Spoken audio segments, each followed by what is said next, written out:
Hello, hello, hello. This is AJT500 slash Talented Track 98 slash Heloise Wonderboy slash Hilo, and this video is going to be a look at Ninja in the new Ultimate Raid Futures Rewritten in Final Fantasy XIV.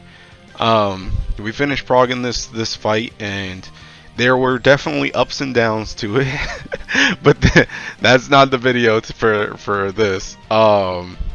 This video is pretty much going to be going over just my experience with playing Ninja in this fight, and just how I approach different things and where I use stuff, and just just going over the Ninja experience, at least from my perspective. Now, I do want to start by saying that I originally went into this fight planning to do Viper, actually, and I started on the first day and a half, I think, playing Viper. But I swapped to Ninja for a couple reasons. One, Viper's phasing in this fight is kind of weird with how it, builds gauge and when it can burst and things like that. Also, our comp is just not really built for Viper because our comp is already we like my co-melee plays Samurai, and then our range was a dancer, and we had a red mage for the DPS, and it was kind of working for a bit because we still did have scholar at the start, but then our scholar wanted to change to sage, which was fine. And then I was like, but when we're losing not trick attack, chain, I think that we should probably get another raid buff back. And I kind of also just felt that Viper's damage was a bit lacking in places early on. It felt it felt okay, but it just wasn't putting out enough damage, in my opinion. So I was like, okay, especially with the loss of a raid buff, we should probably get another one. So I was thinking pretty much the first day, I was constantly thinking should I try Ninja, should I try Ninja, should I try Ninja? And then when I finally tried Ninja, I saw that my damage was a lot higher. Not only that, we were pushing things a lot faster with Ninja, and I was like, okay, I'm just going to stick with Ninja, because I think this is probably going to be, I would rather learn the fight on Ninja and not need the damage later and just overkill everything than need the damage later by playing Viper and have to relearn the whole fight on Ninja. So I just picked Ninja, and I went with Ninja, which is fine, to be honest, because my biggest issue with Ninja has always been that Tenchi Jin did not allow you to move while casting it. That's the most annoying thing that was part of Ninja. But they changed that. They changed that right before this ultimate, or right on this ultimate. So it's I like Ninja. I like Ninja. I think Ninja is incredibly strong. It has a raid buff. It does a lot of damage itself, although it is very burst dependent and very crit and direct hit dependent,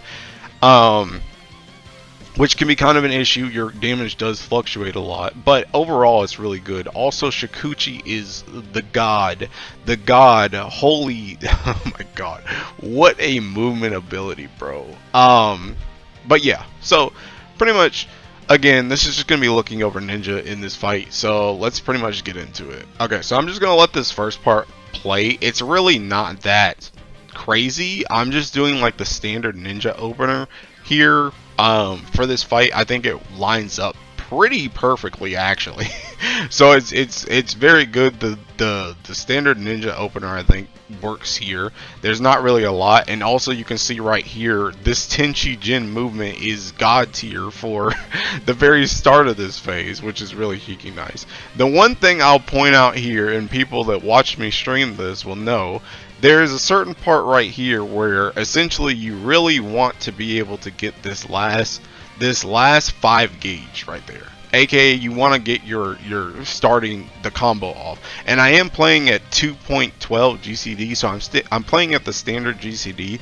It's just you can't really clip anything, and you really need to try and put your Suiton at the very start here.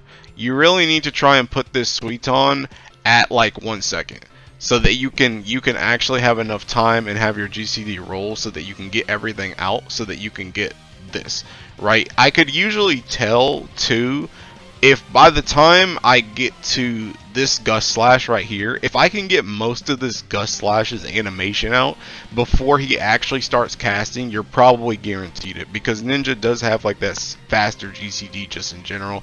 So you know, you can get it. But even if you miss this 5 gauge, it's not that bad. It's just that Babas don't come up when they should. They come up like a GCD later, which isn't terrible. And you can kind of fix it once you get out of this phase as well. But it's something to note. If you can't get that 5 gauge, you will notice slightly different Baba timings.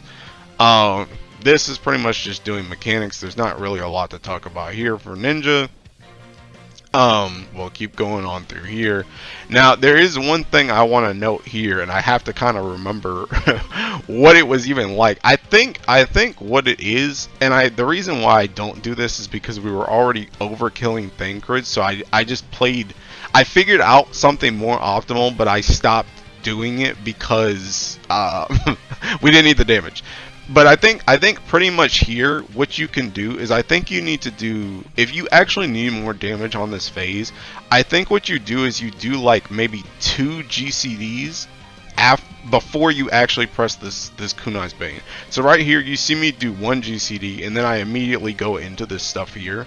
And then I start doing my rotation, and what you'll see here, and I'll go back in a second because I want to talk about something else, but what you'll see here is I'll get through this Raiton and Raiju, and then you'll see that my Mudras actually come up for this Kunai's Bane here. So if pretty much what you should do if you need more damage on this phase is right here, what you should do is you can do like the same thing where you prep your Suiton and then Kasatsu, but you should just do this 1 GCD, and then you should probably do this, and then either an Aeolian Edge or an Armor Break, and then use your Kunai's Bane and start your burst, so that you can get the last Raiton and Raiju in it. But again, I just wanted them on cooldown faster, and we didn't need the damage. Now, another thing I want to point out here is this Bunshin, right? When I was first progging, probably for the first like 3-ish days, I was using this Bunshin here on cooldown. But I actually decided against using that Bunshin on cooldown, and instead I saved it for my Dokamori burst afterwards, because that's when all the other buffs come out for the 2 minutes. Even though, that's another thing as well, I actually don't use Trick Attack again. I don't use Trick Attack again in this phase, which is another thing where I would say, you know, it kind of depends on where you need your damage at, but it worked for us, and I'll show you how the rotation goes, right? So pretty much, because the thing about it is, pretty much you either have to misalign this trick, and it will line back up later for the next 2 minute, not the next one in this phase, but the one in Shiva. They'll line back up together after all the like ice sliding stuff. But here, essentially, you use that Trick Attack there, or you're gonna lose a use by you know, not using it right here. If you try and save it for your 2 minute, you're gonna lose a use, right?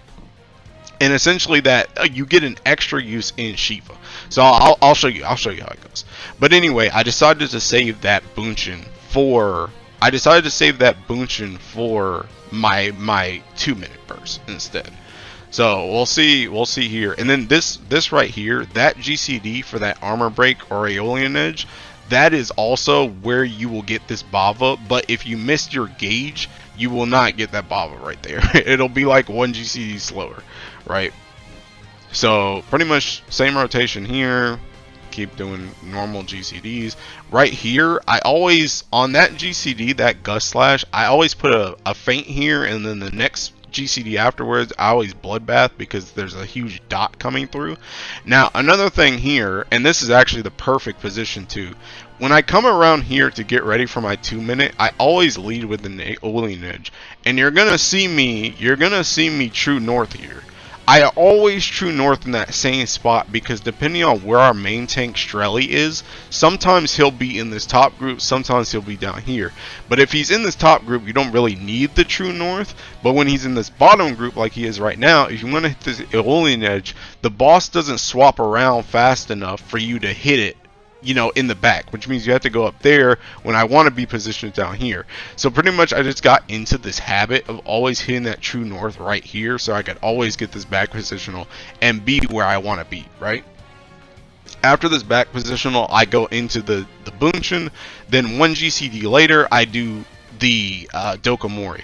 Now, another thing about it too, about this Dokomori, you'll actually see when this comes up versus when I actually use it, right?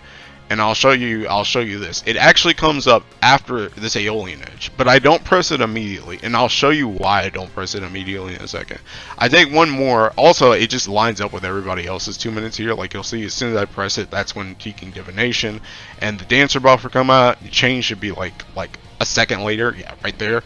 So chain is coming out there, but you'll also see another thing that I do here, that I do as well, because sometimes people's buffs were a little bit slower or faster. So another thing I do after I hit this Dokomori is I actually do one more GCD right here with this Gust Slash before I start going into my Rhytons and stuff. The reason why is because sometimes this stuff is slightly late. As you can see, chain is slightly late. So I'm pretty much going one extra GCD so that I can catch this Rhyton and Raiju and all the buffs. I give people time to bring out their buffs. So you'll see it right here. I use that. Now another thing right here, you can pretty much choose to do this, what's this, Kamai Tachi? You can either do Kamai Tachi or you can do an Aeolian Edge right here, right?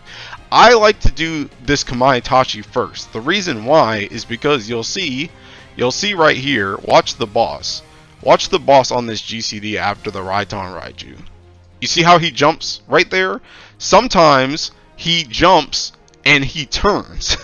He will turn when he jumps. Sometimes he'll turn back this way depending on where he's positioned at, right? So you don't want to miss that positional with the Aeolian Edge. So I like to use the Phantom Kamai Tachi here to slow down my GCD a second so that he's always stuck with his back right here, and then I can get the Aeolian Edge. You'll also see, another thing you'll see here is you'll see that this Tenchi Jin is coming up off of cooldown right here. But I'm actually going like a couple more GCDs before I actually use it. I go 1, 2, 3, and then 4, and then I use Tenchi Jin here.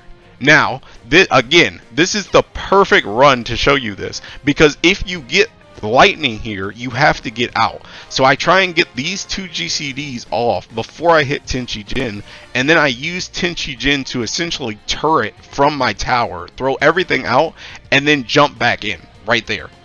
And then I finish with a Bava. I finish with a Bava into a Meisui, and then I hold all this stuff for Shiva phase. Now, one other thing to note here, this is another thing about your Bava timings. If you did not get that 5 gauge, if you did not get that 5 gauge at the start, when you jump in right here, when you jump in with that move, you will not have this Bava. Which means if you're 5 gauge behind, you need to then hit your Armor Crush. I always end with Armor Crush for this phase. You then need to hit your Armor Crush so that you can, before you hit your Meisui. You need to hit the Armor Crush before you hit the Meisui, because you need to get that gauge so you can use the free Bava and then take the Meisui one into Shiva.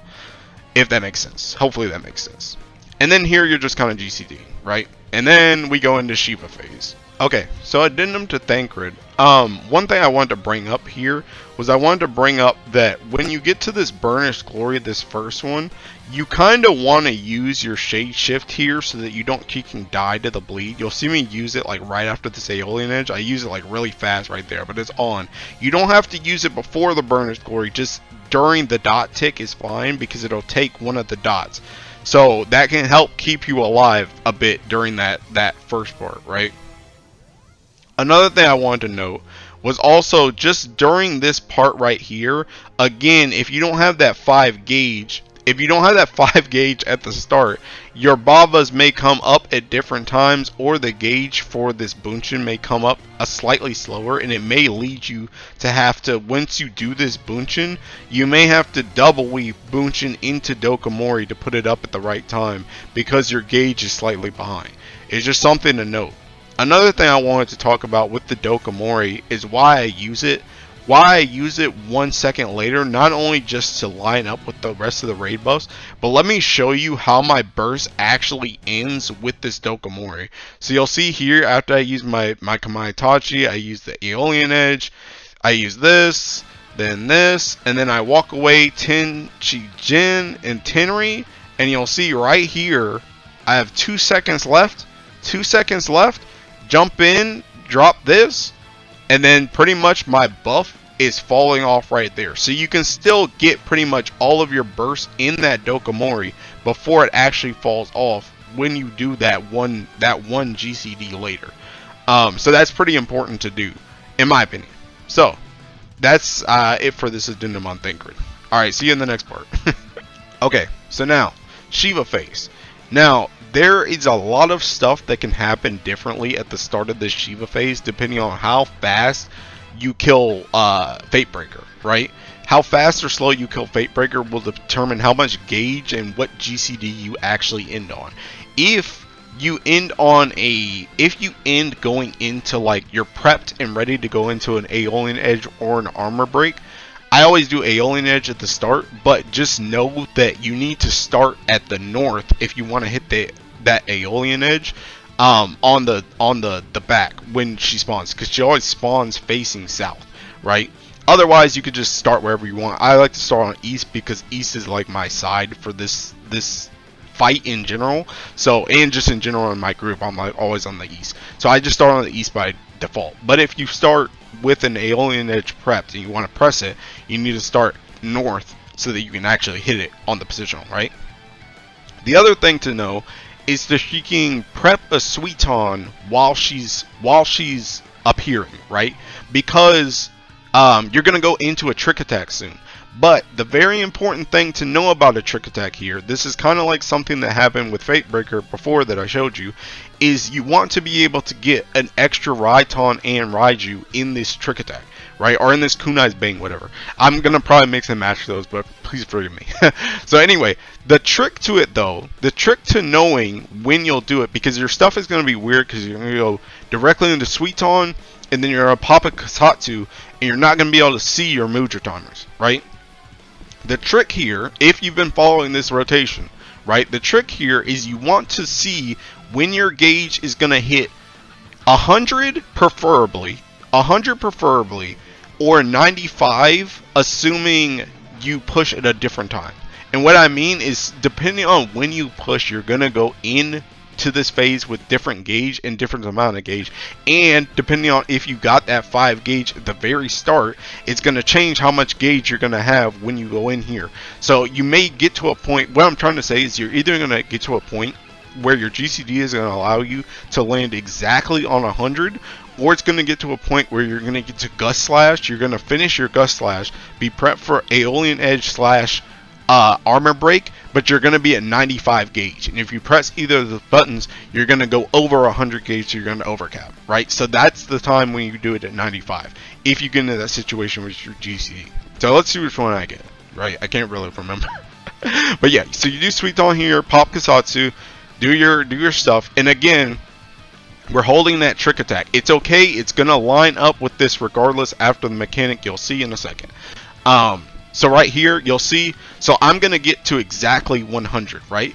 I'm going to get to exactly 100 after I hit that Gust Slash. Once you hit 100, or if you hit 95, when, you know, you're prepped for an Aeolian Edge or armor break, that's your cue to actually hit your Kunai's Bane.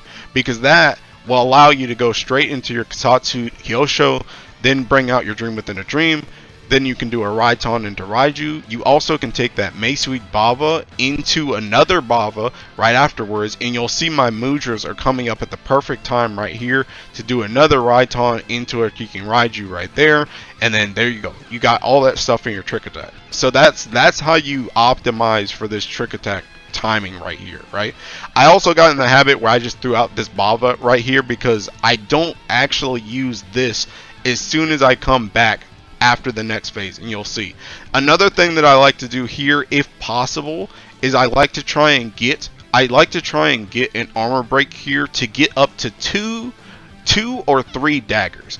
Again, depending on how fast or slow you kill Thancred is going to depend on how many daggers you get here. I've never gotten to a situation where I couldn't at least get to 3 daggers right here, but a lot of times you'll be pretty much, if you start Shiva on an alien edge, you'll be able to end Shiva on an alien edge. You always finish at like the same GCD you started on, essentially. So like right here, I started on Gust Slash, so I'm going to end on Gust Slash before she goes away. So it just kind of depends if you're going to end on 2 or 3 daggers. It doesn't really matter, but it does change something a little bit afterwards, and I'll show you what I mean. So anyway, we go through this mechanic. This, again, there's not a lot of ninja stuff here, but one main thing you can do here if you do have Axe is, let's say you had Axe and the baits were Cardinals, and the Cardinals were also exploding first, and you have to be a bait. You can go into the first AoE and then Shikuchi back as soon as your bait goes off, and you will not get hit by this. You can also sprint for that, but since you're a ninja, you can just Shikuchi back and it's kind of free. It's kind of free, so you can do that, but you can't really see it in this POV, but just take my word for it, I did a lot. I did a lot. So anyway, we keep doing this mechanic here. Another thing you can see here, I don't think I do it in this pull, but another thing here, I am a controller player. Trying to do this Shiva slide on controller is not very fun, right? If you need to make sure, if you have 2 Shikuchis, if you do this type of strat, I don't know what type of strat you're doing for Shiva, but pretty much our strat was essentially always try and get in front of her, right? Like how we are right now. Sometimes she will spawn in the same spot, like we went back right here, D and B. Sometimes she'll spawn like at D, and that's a curse pattern. And if you end up, so pretty much if we had come from B and we come around here and she's standing right here, as soon as it goes ice, this group has to slide across and then potentially slide back, right, to get behind her for the very end, right?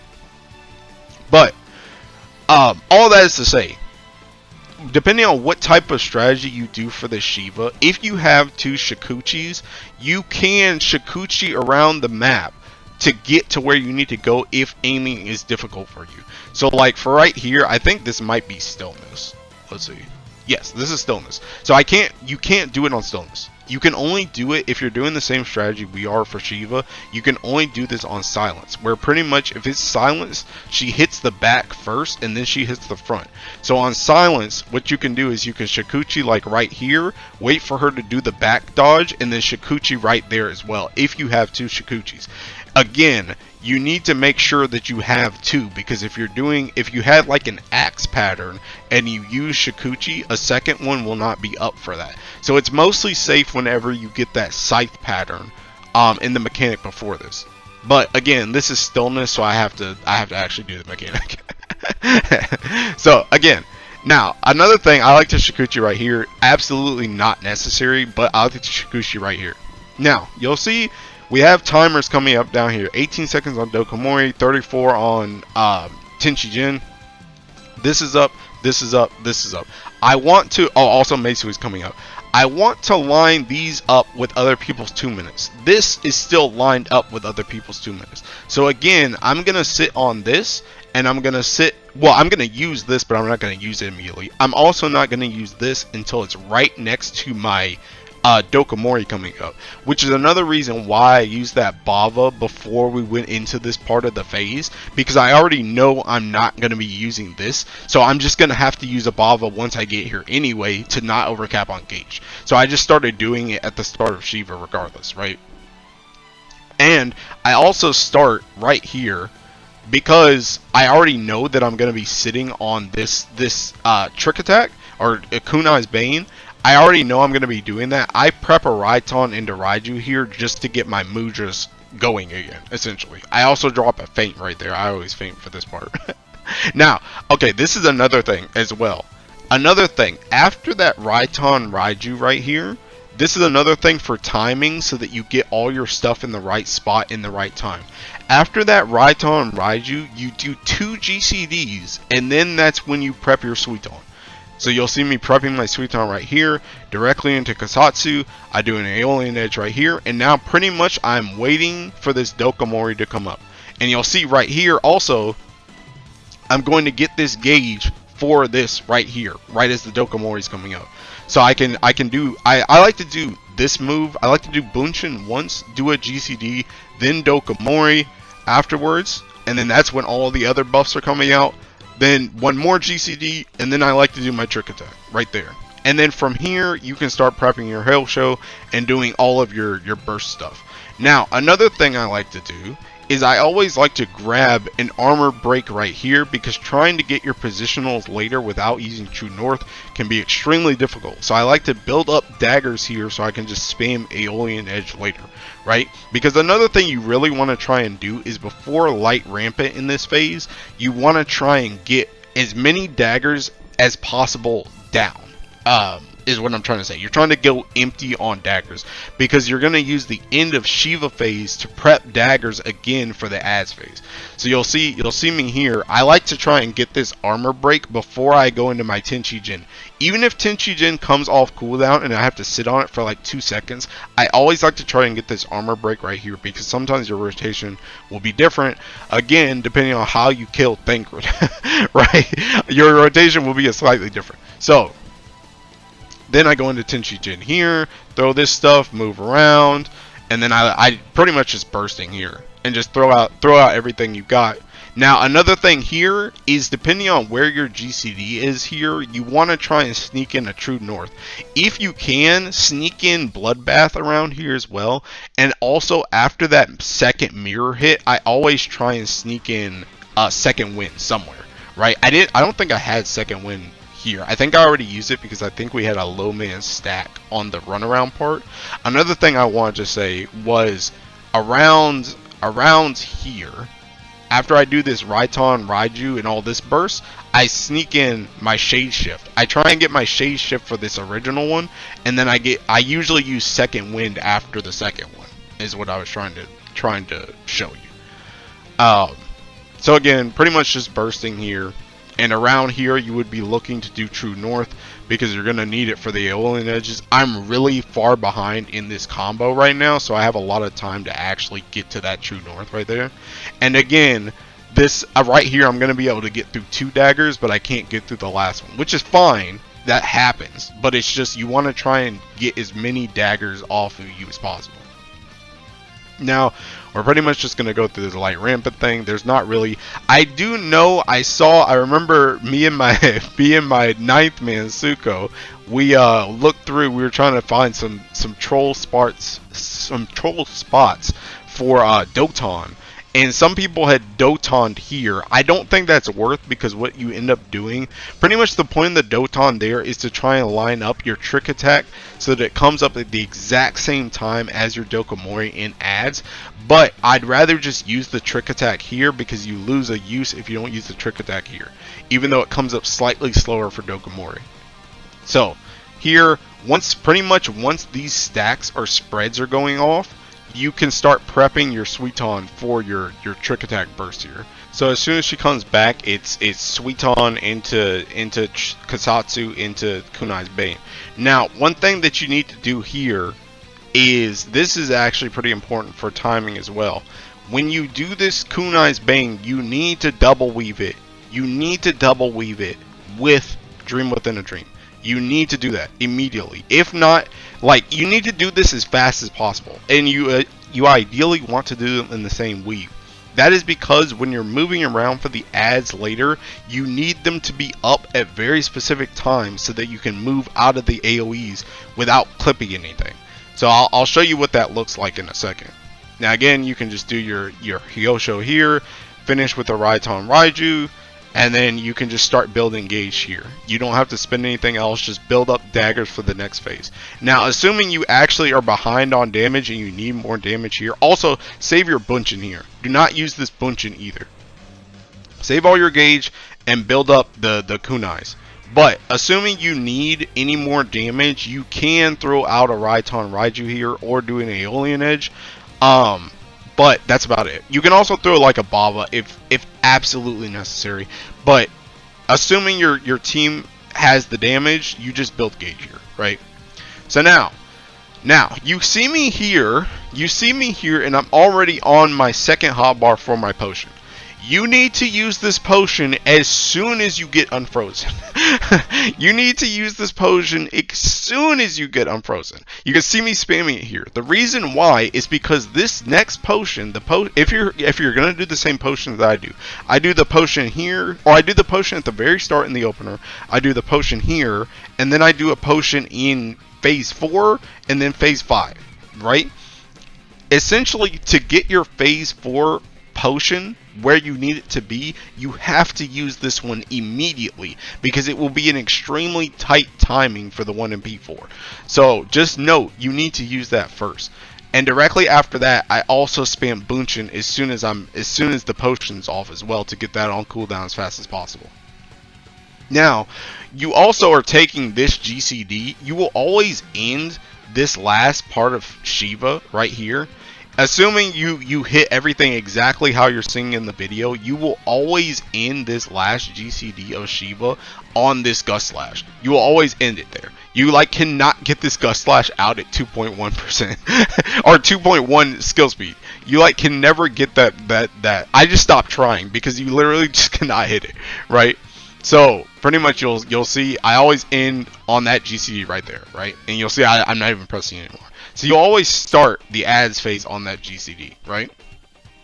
So pretty much after that, I'll come in through here, and then after that GCD, I start prepping a Suiton, go into Suiton, and I double weave the Suiton. Well, I guess, is it technically a double weave when you use the Mudra? I don't really know. Anyway, I weave in after that the Dokomori, right? Dokomori, I also spin around for these style points. After the Dokomori, I go into Aeolian Edge, then I pop the enhanced Bava, and I go straight into a Raiton and a Raiju. Now another thing too here is, depending on how your gauge is, this gauge going into this phase, you may potentially get this second Bava. When you're doing this Raiju into I always forget this name. The wind move, dude. I always forget this one. I always forget this one's name. But that one. The Phantom Kamaitachi. You'll sometimes get a Bava somewhere around here. Sometimes you can press it for free once you hit this move, the Kamaitachi. Sometimes you'll have to go one more GCD after Kamaitachi, and you'll have to double weave it with Kasatsu to get the Bava. But essentially that Bava will be somewhere in here. It'll be somewhere in here, at least by the time. I like to press it right here. If you have the gauge at this point, I press it right here. I'll hit Spinning Edge, Bava, then Kasatsu. And then you'll see here on this next GCD, you'll see right here your Trick Attack and your Dream Within a Dream are here, and you're going to double weave them again after that Gust Slash, because again you need to move out of this and you need to take this puddle away so that you can start bringing your puddles around this way, right? Or however you're going to do it. This is just how I do it, right? But that's the reason why it's really important to have that Trick Attack and Dream Within a Dream up at that exact weave spot, so that you can get Dream Within a Dream and that Trick Attack out before you have to move away from the crystal. Because now you're going to go into range mode throughout a Hyosho. Once this hits, you're going to go into Tenchi Jin and come around the crystal with the Tenchi Jin. We killed it really fast, so I can use the rest of it on the big crystal. And then I also always trying to at least get this Meisui Bava out here. Try and finish on an Aeolian Edge, and then I LB this. We LB in our group, so I do this. Now, a small optimization thing here. If you do the LB like I do, what I like to do, that LB almost always takes us below the threshold. I don't really care about my damage on this Ice Veil. I'm not trying to FFXIV this. I'm just trying to kill the boss. So after this LB, what we ran into a lot in our prog was needing more damage on Gaia. So what I tried to figure out was, how can I bring damage to Gaia? One way that I found to bring damage to Gaia was to bring a Raiju into Gaia. So what you do is, after this LB goes off, what I like to do is prep a Raiton and press the Raiton as soon as I see Gaia going up in the air. Once she's running here and she's about to hit the ice for the final time, because again, by the time she hits the ice, we're already below 50%, so it's going to end the phase. Once she hits, I'll drop that Raiju, or Raiton, drop that Raiton, and now I'm gonna take this Raiju with me to. You'll get about 2 to 3 seconds to hit this as soon as Gaia spawns, so you can get a little bit of extra damage. You'll also see, again, I mentioned it earlier about the Doton. This is actually a place where I do use Doton right here. Because I started bringing this Raiju, I know I need to press this, and I can't press any Mudras or anything.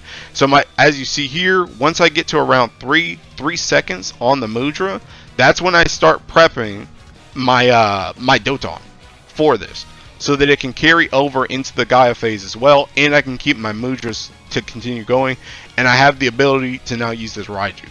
Okay, so now for Gaia, let's see how this starts. So first of all, you'll see 2 seconds 2 seconds left on that Raiju as soon as she spawns, right? 2 seconds left.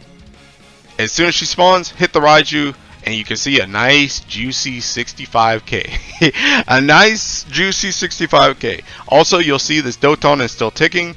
After I do that, I start prepping Suiton because your trick attack is coming up right afterwards. Pop the Kasatsu, go in here, drop your trick attack. I like to do an Aeolian Edge into Dream Within a Dream, do your Hyosho. Now another thing to note, it may look like I'm about to overcap on gauge, but you have to remember, I'm about to do a Hyosho into a Raiton into a Raiju, which all 3 of those actions is only going to give me 5 gauge. You need to make sure that you're going to line up your gauge so that you can get this Bunshin as soon as it comes off cooldown, which is why I haven't used a Bava yet, because I want this as soon as it comes off cooldown. So you'll see here, Hyosho, Raiton, Raiju, there's the Bunshin comes out, hit one more GCD, now I get that Bava anyway, it's still in the trick attack, and we're good to go. And now our Bunshin is already on cooldown. Now, I do like to save this Phantom Kamaitachi because you can actually see it here. I'm a 10 fire and I have to go out very soon. I like to save this Phantom Kamaitachi for when I go out. So I hit this Gust Slash, go out here, drop my fire, hit a Phantom Kamaitachi, I still have range, I come back in here. I like to true north whenever I come back after that Phantom Kamaitachi, because sometimes she will change directions here. It's very hard to tell where she's going to be, what's the back, what's the side, until you kind of get back in there. So I like to always true north right there and just hit my Armor Crush. Now, pretty much I just drop my thing here for the 10, and now you can kind of go in here and you can get positionals in here. You just need like a top down perspective to really see what's going on. You can come over here, you can actually hit your GCDs over here, so that's kind of fine. Now for this, you'll see my stuff is very close to capping, but it's very close to capping on purpose, because during this mechanic we're going to get a time loop where we're going to get stuck for a bit. Right? We're going to get stuck for a bit, and as soon as you get unstuck, you go directly into a 2-minute. You go directly into a 2-minute. So I'm letting my Mudras get as close as possible. Even if they overcap by like a second, that's okay. Just let them get as close as possible, because you want to prep a Suiton at the very end. So that you can carry this over, so you can trick attack as soon as you come back out. But you really don't want that Suiton to fall off by doing it too early. That's the thing. You don't want to do it too early and then have the Suiton drop off when you go into the time loop, because it's not going to be directly on time. So you'll see here, and I also like to get gauge here. I like to get this gauge, but I like to burn some of this gauge, because again, if you go into this part with like 55 gauge, as soon as you come out of this time loop, we 2-minute. So if you come in with like 60 gauge right here, and then you Dokomori, you're going to overcap. So I usually like to drop a Bava if I can, just to lower the gauge, because it makes the burst a little bit easier, and you don't overcap as much. So you'll see here, that's that time loop. We're getting stunned, go back to our spots, come out, hit another GCD, and then I'm immediately going into Dokomori, and I also have to feint this. So I feint, and then right here, Kasatsu, and then your trick attack is now ready because you prepped that Suiton earlier, and you can burst as soon as you come out. And you can start doing your 2-minute here. This is also a pretty fun 2-minute to do, because you have like all your stuff available. It's pretty fun. I like this one. I like this one a lot. So yeah, so you do this for your burst, or at least that's how I do my burst, right? That's how I do my burst. Now, after this, I like to try and burn some. This is a phase that I'm still kind of like on, because it can be kind of hard when she jumps around and stuff, and when she turns, because it's very hard to get positionals or have a ton of true norths for this. So you kind of just have to deal. So I try and save as many true norths as I can for this part. So you'll see me there, I was getting the Aeolian edges. Now I'm going to go to the side to try and get some armor crushes, right? To get some daggers back. Now, another thing to note, you'll see this is coming up soon. This can also be a useful tool. I can't remember if I use it in this poll or not, but we'll see in a second. So here, you'll see me going in here. I use the Bunshin, I use the True North for the Aeolian edges. Now, another thing here, as soon as that water split goes off, I save my Mudras for this, because she's gonna jump. And if she jumps, she jumped in the middle here, but if she jumped to like Nezu over here, I want that Suiton for range so I can still keep doing something until she teleports back, right? That's also another reason why I brought up the Kamaitachi a second ago, because that's another range option. If she jumps to one of these range people that's not on your side, you can use Suiton into Kamaitachi to continue your GCD rolling, right? So sometimes your rotation changes here a bit depending on where she actually jumps to, if you want to keep uptime and not just stand there like an idiot, right? So anyway, you go in here. This is the next part of this. Go in here, and once you're in here, remember, you've already prepped your Suiton on that water hit. As it was going out, you're going to prep the Suiton regardless. Even if you don't use the Kamaitachi, you're going to prep the Suiton regardless. So you're already ready for your trick attack here. So once you come in, you just come in, Katatsu, trick attack, go over there. You can start bursting when you go back. Now here, you can try and time the Raiju gap closer. You can try and time it with this pushback if you want. This is also another time where you can just use Raiton and walk up, or if you still have your Phantom Kamaitachi, you can use that and walk up as well, and then just drop the Raijus off once you actually get here, which is what I do right here, because it's a lot easier than trying to time. You could also Shikuchi, if you're good enough with it, you can try and do that to get back to the sack, but that's pretty much how I do that part as well. And then for this last part of Gaia, pretty much all you're doing is just building gauge, until you come out right here on the next phase. Alright, so now for Ryne and Gaia phase, this phase is kind of all over the place, but at the same time there is some method to the madness, right? So the main thing here is you're going to be going into this phase with a lot of gauge. And you have to do a 2-minute with a potion here while doing your mechanics, which can be difficult. Also, depending on which ad you choose or get assigned to hitting the ads can be kind of difficult. You may have to swap between targets to hit people depending on where you're positioned for the mechanics. So just some things to know going in. Anyway, once you come in here, you go to where the Rin spawns. I like to always prep a Raiton Raiju and also drop in as many Bavas as I can. I like to try and just completely keep my gauge low here, because essentially as soon as Gaia spawns, I'm immediately going to go into Dokomori and then try and do my burst right afterwards, right? So I try and keep my gauge low so that once she spawns, I don't overcap on gauge, right? So I try and just bust through as many Bavas as I can. Also here, depending on where you start in your GCD, well, honestly, I won't really talk on that. I guess I'll just say how our group did it. We always baited on the side right here, and the boss is going to face this side. So to get the baits correct, I needed to join with them, right? I needed to join with them, which means I can't get positionals as easy, you know, once she turns towards us.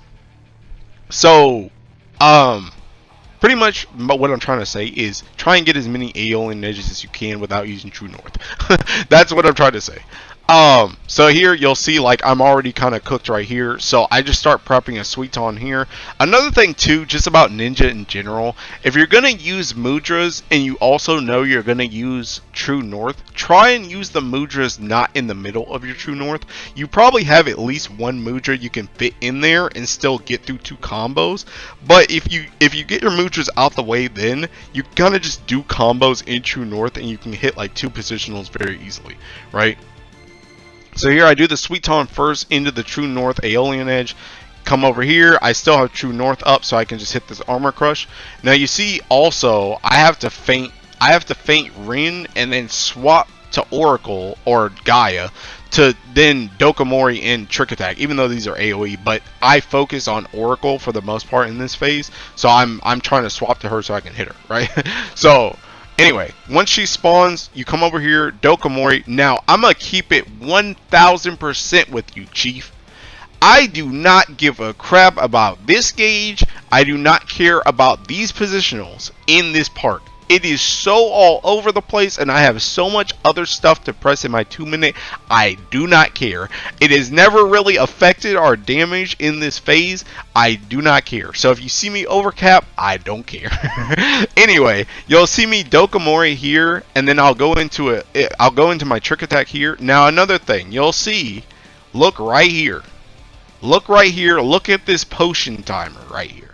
Look at this potion timer right here, and try and keep an eye on that potion timer and what's happening in the phase right here. You'll see Gaia spawns, Dokomori, Trick Attack. My potion is literally coming up right there. That is the reason why you need to press your potion ASAP if you're using it in ads, or else it will come up later than this and you'll start having to go into burst without your potion. So you want your potion to come up immediately so you can press it right here. So you'll see I press my potion right here, go into a Hyosho, Dream Within a Dream, Raiton Raiju, and then you'll see me do my Tenchi Jin. Again, you're doing these mechanics. Also, you kind of, what I would say when it comes to priority system right here in terms of gauge usage, if you do this exact same type of rotation, once you come out of the Tenchi Jin, because I'm saying this because there's a lot going on in Ninja's rotation, as well as on the screen and what you actually have to move around to do. What I would say in terms of priority when it comes to gauge spending is drop your Bunshin first, then do your enhanced Bava, and then do Bava again if needed, or just do the Meisui then. That's what I would say in terms of getting rid of your gauge, because you wanna try and get this Phantom Kamai Tachi also available just in case somebody jumps as well. So you'll see me Bunshin right there, Raiton again, or Raiju again, enhanced Bava, then I come over here, and this, I also did Meisui in there somewhere, bro. I also did Meisui in there somewhere, bro. So, yeah. So, here we go, Tenchi Jin, drop that, Raiju, taking Bunshin, Raiju again, enhanced Bava. Oh yeah, I double weaved it. I double weaved the Meisui right there. Double weave the Meisui, go over here, go backwards, another Raiton, and then she's close to me right now, so I can use that Raiju, but sometimes she could have jumped all the way up there. That's when you drop the Phantom Kamai Tachi, right? But I come over here, I do my Phantom Kamai Tachi here, and then you'll see right here, just pretty much finish up this potion, and I just start tab targeting. I am the keeper of balance, bro. I will I will keep looking back between them. I will keep going back and forth to make sure. I mean, everyone should be doing this, but I very much do that a lot when it comes to this phase right here. Here again, you can also, another thing to note, once you get here, what I like to do is once they get kind of even after these Akmorns and we're going in for the Morna Fall, once I see that they're looking, I see that balance has been kept with them, that's when I essentially give these two a break and I start prepping my Suiton. I say, okay, I'm not going to hit you anymore, I'll start prepping my Mujas, because you can get one more 1 minute here before they leave, right? So I start prepping my Mujas here, do one more Aeolian Edge, then I start prepping some gauge, press your Kasatsu, go through. This mechanic is coming up. You'll see the Trick Attack at the bottom is about to come up. You need to spam that joint as fast as possible. Focus on getting your Trick Attack, Hyosho, Dream Within a Dream, Raiton, Raiju, Raiton, Raiju out before, on your desired target before they leave. That should be your objective. And if you want to throw out Bava, that's cool too. But that should be, forget about your freaking main combo, get all that other stuff. Get all that other stuff. So then you'll see right here, we'll just go into this mechanic. I'm going to skip ahead. Actually, you know what? I'm going to let this play a bit because I'm pretty sure I do some Shikuchi madness here. I'm pretty sure I do some Shikuchi madness here. Let's see. I think I got an easier job this time. So let's see. I dodge the wave, dodge this wave, come back. You can Shikuchi over these, but be very careful. Pretty much, I would wait until it goes off and then Shikuchi past it if you need to Shikuchi here. Then drop the time loop. Now another thing right here, this is what I meant with Shikuchi madness. Once you drop your time loop, Shikuchi is a very valuable tool for getting you spread out from everybody else. But be incredibly mindful that if you Shikuchi directly away, sometimes you will Shikuchi directly towards A, which is going to be where the crystal is. If you do that, make sure you run away to the side. You'll even see me do it here. I run away to the side even though just in case I went to the wrong side, right? So then you come back for your time loop, come over here, get hit around, and then you come through here. Now, here, you really do not want to use your 2 minutes. You don't want to use Dokomori. You don't want to use Tenshijin. You can use Bunshin. If you use Bunshin here, it will come back after the time of the cutscene. So you can use Bunshin here. So you'll see me prep Suiton. Also, this is before you throw out this Hyosho. This is a very, very good point for balancing the damage. Before you throw out the Hyosho, see who actually has higher damage and throw that Hyosho into them. I know for our group, almost all the time, Shiva or Rin was always higher here. So I would always look to Rin to Hyosho her instead of Gaia, so that they don't go out of whack, right? So I go over there and then I dream within the dream. Come over here, Raiton Raiju, and then here you'll see me do Bunshin into Phantom Kamaitachi. Hit them with that, and then pretty much once you've done that, you pretty much just want to build as much gauge as possible. You are free to use this extra Mujer here if needed, but right here I already know they're low. I just want to try and get as much gauge as possible and as many kunai as possible going into the next phase so that I can just spam damage, right? And that's pretty much it for this phase. So then after that, it's just last phase. Alright, addendum time. So I'm going to add in something. This is before I'm going to put this before the actual final phase because I didn't really think to do it when I was making the video and I already finished recording all that stuff, but I'm going to put this in first. Pretty much I want to give a little tip and trick on the Exaflares and how I dodge these. Pretty much this strategy was given to me by my friend Irvin. Thank you, Irvin, for this because God bless it helps so freaking much on how to dodge these. And I think it's easier than a lot of the other methods that I've seen. This is pretty much, I think this is like the Lucrezia dodge, but this is like it explained, I guess. So this is how I'm going to explain it. So pretty much what you should do first is just dodge the first Exaflares that are coming at you, right? There's always going to be a line right there, and the way these Exaflares go is there's one that comes next to you, you dodge into it, and then you wait one, and then you dodge into the one after that. So you'll see how this goes, right? So you always first, when they're coming at you at the start, right? Pretty much you always dodge like left or right. Usually, I don't really know per se. I kind of guess. I think it's kind of like this line on the ground that you can kind of follow. But honestly, JNat in our group was pretty good at calling which side they were actually coming from. And then you just kind of lean to the opposite side. So like this time it's coming from right. So we like lean to the left. You can kind of just see that too. And then pretty much they'll come over here, and once you go into these, you just go into the middle of this like cross. So like you see how the lines are like crossing like the different colors. Pretty much people will say it's making like a diamond. The diamond is like here to here to here to here. It's like that, but you just go into the middle of this. Once you go into the middle, this is the important part. Once the second one comes up, you don't dodge into this. What you do is you realize pretty much there's always going to be this big wide open spot behind you, right? There's always going to be this big wide open spot behind you, but this spot can be anywhere. This spot can be over here, this spot can be over here, this spot can be over here. It can be anywhere once you get in this loop, right?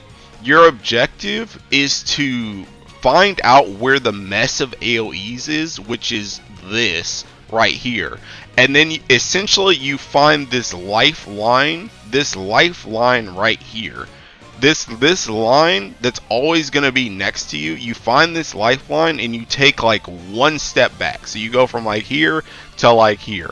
And then you just stand there and wait until the next one comes. So you'll see once we go in here, we take one step back. The next one goes off. Then you run into this one. Then once you get into this one, you again see this is what I mean. It can be very weird. You just have to identify the AoE mess is here. The lifeline will always be next to you. You never have to go across. The lifeline will always be next to you. And this is the lifeline right here. You take the lifeline back one step, you go into the next one, and then this third one, once you get to this third one, this anywhere is safe. You can just stand there. You wait for this stuff to go off, and then you need to slide slowly to your sides to spread up for this Akmorn. Go slowly, because as you can see, if you run too fast, if you run over here, you're gonna get clipped by this stuff right here. You go very slowly out of the Exaflares. Out of that third one, you go very slowly to your sides. I'll show you another one. I'll show you in the next Exaflare as well. So on this one is the same thing. So we'll go here. This one's also coming from the right. You go into the first one once it gets right next to you. Then the mess, you identify where the mess is. Your lifeline is right next to you. You walk one step back. This goes off. You go into this. Then again, is this the same freaking pattern? It's not always like this, I swear to God. But again, you identify the mess right here. You find your lifeline. You walk back across the lifeline. Then you go in, you wait, and then you slowly go out to your Akmorns, just like that. Alright, we'll go to the next one, the last one. The last Exaflares. So this one right here. Okay, this one's coming from the left this time. This one's coming from the left. You back up, you go into it. Okay, the mess is over here. You find the lifeline. Walk back on the lifeline a bit. You go into the next one. Go into the next one. Where's the lifeline? The lifeline. Sorry, I'll go back a little bit so you can see it. Go into this one. Where's the mess? The mess is over here. Your lifeline is right next to you. You go back a little bit on the lifeline. Then you go into the last one. This one is safe. Then you slowly go out to your Akmorn positions. But that's how you do the Lucrezia / Irvin / Irvin dodges for this. So again, thank you, Irvin, for showing me that. But I'm just gonna explain it here because I think it's helpful to explain it like this, because I've seen dodges for these Exaflares explained in a lot of various ways, and I feel like a lot of them are explained very poorly. When I think that's the best way to explain it. Essentially, you find the mess, you dodge into one. Once you're in, you find where the mess is, you take the lifeline out of the mess one step, and then you wait for the next one, go into the next one, find where the mess is, take the lifeline back one step, and then go into the third one, and then you're safe, and slow walk out for your Akmorns. That's essentially how you do the Exaflares. Okay, so now for the last phase, I'm gonna skip ahead through the cutscene and such, just to get to the gameplay again. So pretty much once I come out of here, I immediately start going into a Suiton here, drop the Suiton, Kasatsu. I usually do 2 GCDs here, and then I do my Dokomori. Sometimes you'll have enough gauge to do your Bunshin before this. I didn't this time, but you can do your Bunshin before that if you have the gauge. That's okay. Then I go into Armor Crush right here, drop my trick, do my Dream Within a Dream. Pretty much you're just doing your burst here, getting ready for the Exaflares at the start. This burst is pretty standard, honestly. It gets a little bit more hectic as we go through the fight, because there will be like a 2-minute that comes up later during the Exaflares, which is kind of whack. At least this one, you kind of, you know, you kind of have your chance to do all your bursts before you really have to start getting into the thick of it. Another thing to note about this boss and yourself are all over the place. So it is incredibly hard to hit positional sometimes, so just do your best. Do your best to hit Aeolian Edges, do your best to hit Armor Crushes on the positional, but I definitely, trust me, I understand that it is incredibly hard to actually hit your positionals all the time. There's not enough True Norths. There's not enough True Norths. Now here, you'll see right here, make sure you are out of this freaking hitbox, bro. I swear to God. Make sure you are outside this hitbox. Do not be inside this hitbox at any point, unless you have to cross over. Once this first cleave goes over and you cross over, you can go through the hitbox to get out the other side, and then make sure your butt is outside the hitbox so you do not die to any tank related things in here. Anyway, that aside, now you can start prepping another trick attack here for once you come through, go through the other side, and then you can go to your tower, whichever one it is, press the Kasatsu, then you come over here, you got your trick attack. Now I will note something here on these slashes, right, on these polarizing strikes. Do your rotation correctly. Do your rotation correctly. And what I mean by that here is I do my Hyosho here, and I do a Raiton into Raiju, and then I sit here on these Shiking Mudras, and I do this both times, by the way. I sit here on these Mudras because I'm too busy trying to do this mechanic to hit them. Be better at ninja than me and actually hit your stuff in your trick attack, by the way. But if you are scared and you're just trying to press normal GCDs, just once you're finished with those dodges, hit a Raiton into Raiju so that you get your mudras how they're supposed to be for the oncoming stuff. Also, while you're doing this mechanic, it can be very easy to just snap hit a Bava, but realize every single time, I'm pretty sure every single time this mechanic comes up, you will always be very close to a Bunshin, so make sure you have enough gauge to get your Bunshin up as fast as possible. So yeah, pretty much do that. So you come over here, hit that Raiton Raiju that I should have had in my trick attack. Make sure that you always say the line about my head. Square Enix, please give her give the Pandora's voice actress a raise, because that my head line was beautiful. Now you're getting ready for your 2-minute here, so you're prepping another Suiton.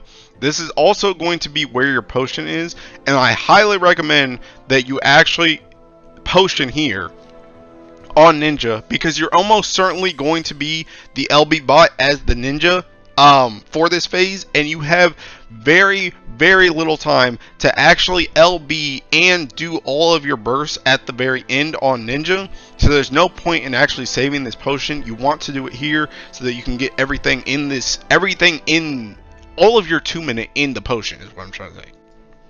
So again, come over here. You know, I dropped the potion a second ago. Come over here, armor break, Satsu, potion right here, then another one, Dokomori, miss a positional, and then come over here, and then pretty much just do your 2-minute. And this is what I was saying before, where you're gonna have to do a 2-minute during during some of the Exaflares, right? Also, another thing to note, thank you Square Enix for the Tenchi Jin changes, because it actually makes some of this a lot easier, because you get Tenchi Jin here and you can kind of just slide around with Tenchi Jin throwing out stuff and still do the mechanic, right? Come through here, do this. Now again, you want to really do you really want to do this feint as fast as possible, by the way. You really want this feint as fast as possible, because if you don't do this feint as fast as possible, and what I mean is, I mean on the first Akmorn. So the Akmorn that's back, like, here, this one. You really want to do this Akmorn, or you want to do this feint if you're doing the feint here. You may not be doing the feint on this Akmorn, right? But if you're doing the feint on this Akmorn, you want to try and do it as early as possible. Because if you don't, you're going to get into positions later where it may not come back up off cooldown in time to actually press it and catch the Akmorn later, right? So you really want to press that feint as fast as possible, right? So over here, you do your dodges, come over here, do true north, get a positional, you know what I mean? And then, so next we're going to be going into the second set of towers. And this second set of towers is pretty much identical to the first when it comes to your rotation. Again, be out of the Seeking hitbox, I swear to God.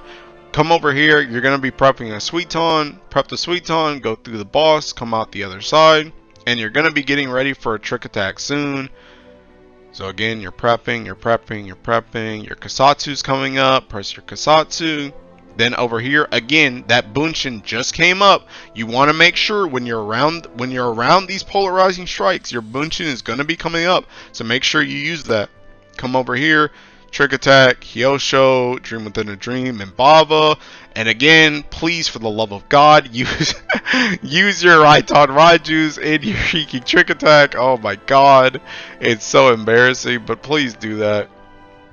Please do that. Please do your damage correctly. Come through here. If you're an idiot like me who didn't use Raiton Raiju before, use your Raiton Raiju here so that it lines up correctly. So that your mudras line up correctly. Come through here. And then pretty much this is going to be the last thing. There's not a ton going on in these Exaflares until the end. So make sure you do them right because you really don't want to get hit or take a damage down or die. At this point, but you'll see the mudras are coming back up, and this is coming into your last 2 minute here. So you want to start getting these up. Do your Suiton again. You'll actually see our dancer died. You really want that feint. You really want that feint up in case something happens. Because you really want that feint up in case something happens, because if you don't have that feint, more than one person here may have died. You really want that fate. So again, this is going into your last 2 minute, and essentially you just want to throw as much stuff into this 2 minute as possible. You also have to note, again, like I said, it is very, very, very tight. I actually got cheeky here with my Meisui at the very end, and I used that into a Bava because I really wanted to kill this fight and I wanted to put out as much damage as I could at the very end. But if you don't feel like you can get it because your cooldowns are slightly off, just LB. LB is the most important thing to get here, but you'll see you really don't have enough time. You also see I'm sitting on this Aeolian Edge and this armor break or this armor break, and I'm also going to hit one more Raiton Raiju that I could have used, but there's just not enough time. There's not enough time. I get this last Raiju off, I get this Tenchi Jin, then the Jinri, then the Raiju, and then literally I skip out on these 2 GCDs, I skip out on this Mudra, I skip on the Raiton, I skip out on the Raiju. I'm literally just spamming this Meisui into a Bava, and then I'm spamming LB. Because you'll see, watch the time on this. Watch the time on when this LB goes off into when that Paradise Lost goes off. You see this? There is not a lot of time to get this LB off. And this is another reason why you really don't want to potion at this last one, because you cannot get everything in. You cannot get everything in. You do not have enough time. You just don't have enough time. So, that has been the Ninja POV for, let me get a little bit better than that. This has been the Ninja POV for, you know, me. For me. So, I hope this helped show a little bit of my thought process into how I played Ninja in this fight, and maybe just thought process into how this fight operated in general. Hopefully this helps somebody out there. But yeah, that's pretty much it. I finally got to prog an ultimate on something other than tank. I've been playing tank for 8 years in this game, and I finally got to play something else. So first, I gotta give some shout outs. Firstly, to my team, because they took, not only were they awesome in general, but they took a chance by letting me play melee.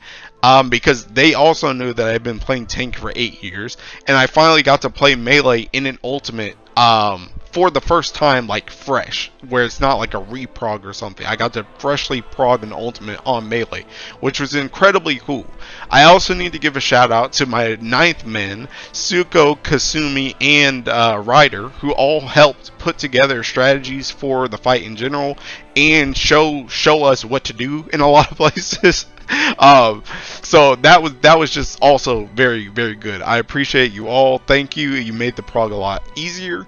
I also want to thank everybody who hung out on stream and just spoke to me in general during this prog, because it definitely had its ups and downs. But I'll be real, streaming this prog and hanging out with the chat made this whole experience a lot more fun. And I said in the past on one of the streams too that one of my favorite parts about doing these hardcore prog hours where you take a ton of PTO is just that it's almost like you're on a big camping trip. I'm on a big camping trip with my team. I'm on a big camping trip with the chat when I'm streaming, right? And it's just like I'm in a big camping trip and we're just all here to try and kill this cheeking fight, man. And it's just a lot of fun because, like I said, you guys saw me crash out multiple times on stream, but it was always much more fun because I had the chat there to cheer me on and just have fun with. So it was a lot of fun. And I also just really liked playing Ninja this prog. I'll be real. I was going in expecting to play Viper, but honestly, Ninja was a lot of fun. It was a lot of fun. I'm really glad they changed Tenchi Jin because the job feels really cheeky good to play. So it was just a lot of fun. So the prog overall was good. I liked the fight as well. It was a good time. It was a good time, honestly and truly. So, but I think that's all I have to say. So, thanks for watching, and thanks for hanging out, and bye-bye.